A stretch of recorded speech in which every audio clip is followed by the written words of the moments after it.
2020. Ini tahun yang benar-benar beda dengan tahun-tahun yang lain. Di awal memulainya, tak ada satupun dari kita yang tahu bahwa 2020 adalah tahun yang penuh ujian dan cobaan. Memang di awal tahun ada banjir besar melanda beberapa tempat di tanah air yang sanggup menghanyutkan mobil-mobil yang sedang terparkir di garasi dan bahu jalan. Tapi itu segera berlalu. Selang beberapa waktu kemudian, terdengar kabar virus berbahaya di kota Wuhan yang semula ditampik bahkan oleh para pejabat di negeri ini bahwa virus ini tidak akan mampu hidup di Indonesia yang beriklim panas. Namun nyatanya, di awal Maret, kepala negara sendiri yang mengumumkan kasus pertama pasien terinfeksi COVID-19 di tanah air, yang ternyata terus bergulir hingga mencapai 735.000 kasus yang terdata hingga 30 Desember 2020 dan entah berapa ribu kasus positif COVID yang tidak sempat terdata.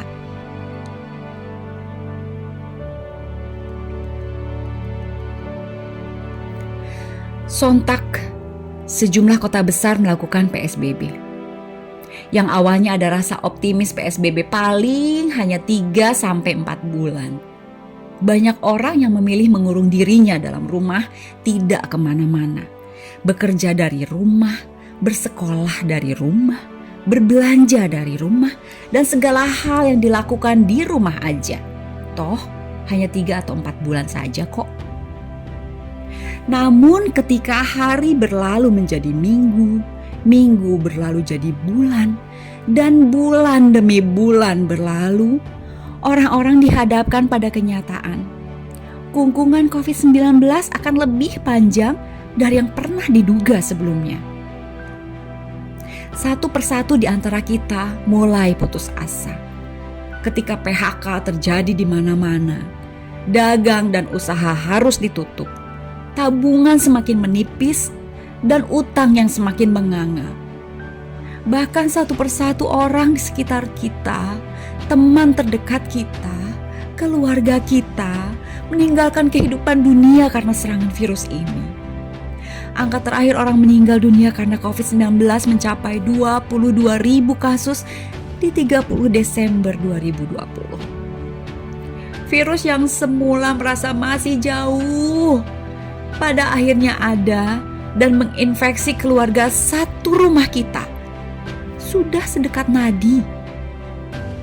Harus diakui, banyak pelajaran yang diberikan dari tahun 2020.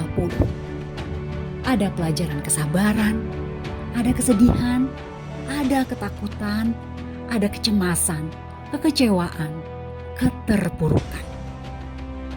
Hampir sepanjang tahun 2020 kita kehilangan kebersamaan. Tak ada lagi bersalaman dan berpelukan hangat. Tak ada lagi kumpul guyup khas negeri ini. Bincang berjauhan dan kerap ada rasa takut saling menulari. Meski kata orang tahun 2020 segalanya jadi serba susah, harus diakui tahun 2020 memberikan banyak pelajaran baru. Kita jadi lebih mencintai rumah, kita jadi lebih banyak waktu bersama keluarga, kita jadi lebih menghargai kebersihan, sedikit-sedikit cuci tangan, sedikit-sedikit semprot hand sanitizer. Ya memang jadi serba bersih. Manusia-manusia yang menolak menyerah, memilih putar otak dan banyak usaha-usaha baru bermunculan. Tahun 2020 memaksa orang menjadi dekat dengan teknologi. Sebelumnya, mana terbayang kita melakukan rapat, meeting, arisan, wisuda, reuni, nonton konser, silaturahmi keluarga melalui online. Kini kita setiap hari bahkan harus memelototi layar handphone dan komputer untuk meeting ini itu. Banyak pelajaran, sangat banyak. Kawan-kawanku, kungkungan COVID-19 belum berakhir. Masih dibutuhkan kesabaran dan ikhlas menjalani ini semua di tahun 2021. Kalau kita bisa lalui 10 bulan hidup berdampingan dengan COVID, kita pasti bisa lalui tahun 2021 meski COVID masih ada terus di sekitar kita. Jangan lengah, tetap disiplin, jaga kesehatan, pakai maskermu, cuci bersih tanganmu dengan sabun, dan jaga jarak dulu untuk sementara waktu. Bisa, kita bisa. Terima kasih 2020 yang sudah memberikan banyak pelajaran. Selamat datang 2021 yang penuh harapan.